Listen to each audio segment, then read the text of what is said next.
guys, MrRoflWaffles here. I tweeted out yesterday saying, hey Treyarch, now would be a really awesome time to start laying the foundations for the teasers for DLC 4, because if we think back to Black Ops 3, Revelations had a huge number of teasers. We got stuff with Dr. Monty, we got stuff with the poster, we got the actual teasers, story trailers, all sorts of stuff for Rev, right? And that meant that the actual release of Revelations was much more of a landmark in zombies than a lot of other maps kind of get the fortune of having for their releases. And so I tweeted out and I said, hey, it would be awesome if we started getting some teasers this week. Please, that would be great. And obviously no response. And then today we didn't get a trailer. It's a Tuesday. There was a chance there was going to be a trailer. And that's fine, okay? It's still early days. The current operation ends in like 23 days or something. Like, there's still a while left in this current operation, so it's to be expected that we might not get a teaser just yet. But still, I'm in the mood right now to be optimistic. I'm in the mood right now to be hopeful about things going our way rather than just sort of being negative and that sort of stuff. So, tweet out again saying, you know what? Today wasn't the day. Maybe tomorrow, who knows? And it seems like Treyarch have indirectly heard my calls for something and have responded to Kingman YT, who also tweeted out saying, hey, any timetable for DLC 4 teasers? Like, what's the deal, Treyarch? They replied to him saying, good things come to those who wait, and there's not much longer to wait now, which, granted, means basically nothing. That's like saying soon TM, right? It's really a non-answer to a question that could have done with a little bit more precision in the reply, but it's fine. The fact that there's any communication happening at all is a good sign and probably means that Treyarch do have genuine plans to actually make some kind of announcement very soon. Now, part of the reason for this, before we start talking about the actual dates when things are going to be releasing, because we'll do that in a second, I want to focus on the fact that the way these companies tend to work, and I'm not just talking about COD, I'm talking about game dev studios in general, especially in the FPS kind of vertical, they'll typically only be able to even acknowledge that something exists once they have a plan in place to reveal that thing, and once their plans are pretty far along the pipeline as well.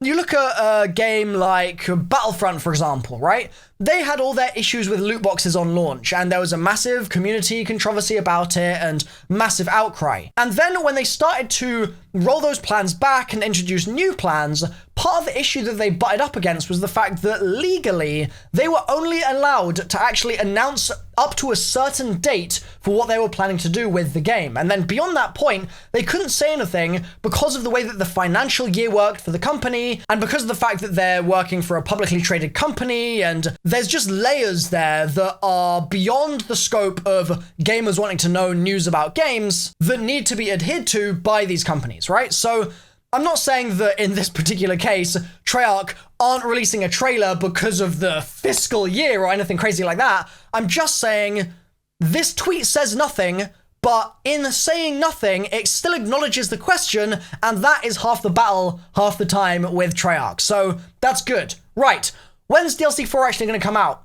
Well, we have two things to bear in mind here. One would be the normal kind of schedule and cadence of zombies maps coming out for Call of Duty, bearing in mind the fact that Call of Duty Black Ops 4 came out at a very different time to Call of Duty Black Ops 3, for example. So you kind of need to offset things a little bit in your head, potentially based on that. But the other thing is the fact that there's an awful lot of other stuff coming out in the next couple weeks. In fact, multiple games have come out today, this week, in the next 2 weeks. Borderlands 3 is looming as well now. There's an awful lot on the way, and Call of Duty are naturally going to try and time their announcements and their release in such a way that it maximizes the number of people that can actually get to play and that can download it and buy it and that sort of stuff, right? So, the number one thing that Call of Duty are going to be wanting to avoid a clash with is going to be the Modern Warfare beta. We've just had the alpha. It was pretty successful. I think people generally got pretty bored with it after a day or two just because of the fact that it was only really one thing. It never really evolved beyond that 2v2, but it was a success. It was a successful alpha, and it ran pretty damn well as well for an alpha, which was good to see. The beta starts very soon now, next month, and the beta end date for all platforms, not just talking about the PS4 bit, but for all platforms, is the 23rd of September. Now, that is a Monday, so they're giving us that weekend basically where everybody can play, and then on the Monday, they'll switch things off. The question is, would they ever think about extending it to the Tuesday and therefore kind of taking up that day with more focus on Modern Warfare rather than deciding to release a DLC that day? Well, with the alpha, they started the servers up a whole day early so people could play for an extra 24 hours to begin with. So that's some evidence in this kind of direction. And then also, they extended it for a couple hours at the end of the whole thing beyond their originally planned end date, or end time rather, so people could play for even longer. So clearly, the folks at Infinity Ward are pushing Activision to allow them to extend their beta dates for as long as they can, or extend their alpha dates rather, and presumably that would continue over to the beta. And so I think that it might not be a concrete plan for them right now, but there's a good chance that the people at Infinity Ward are currently hoping they're going to be able to push their beta out onto the 24th rather than ending it on the 23rd. And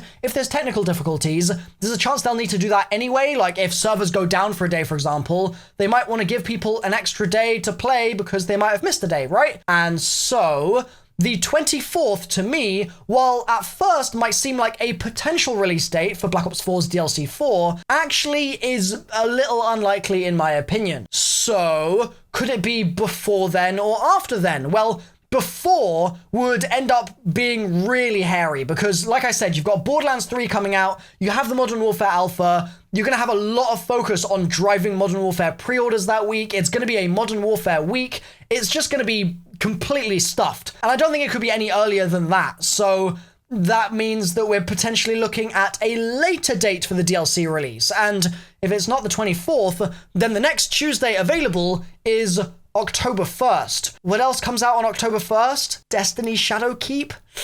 Ouch, that's going to be a painful one for content creation, but hey, it seems to me like October 1st is the most likely date, in my mind at least, for the DLC release, which is over a month away.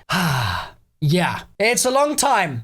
It's a real long time, and it already feels like it's been a long time since Alpha Omega, but if Treyarch are already talking about the fact that there's not long to wait till we start seeing teasers for DLC 4, then maybe in the same vein as they did with Alpha Omega, in fact, and in the same vein as they did with Revelations, we'll start getting some actual real teaser content early on, and that will mean that the wait of over a month will feel a little less long. And I mean, to be honest, it's the sort of thing that is necessary in this case too, because if they're going to try and wrap up the Ether story, even if only temporarily, they kind of need to give us a little bit more oomph going into the map. If they do what they did with Alpha Omega, and the characters just turn up, and there's 8 of them, and it's a bit like, what? What was the deal with the intro cutscene, and why is the intro like before and after the map, and all this weird stuff? If they do that with DLC 4, it's going to be a mess. So expect lots of teaser content for DLC 4, lots of videos from your boy. I'm actually back home now at last. I was in Texas for ages. I was in LA for the Modern Warfare reveal. I've been very busy, but I'm finally home, back to the grind, and going to be covering a lot more games this week and next week as well as they come out, because there's just so much coming out right now. So thanks for watching, guys. I've been MrRoflWaffles. Let me know your thoughts on the release date prediction, and I'll see you guys very soon in more zombies videos and plenty of other stuff. Okay, bye for now.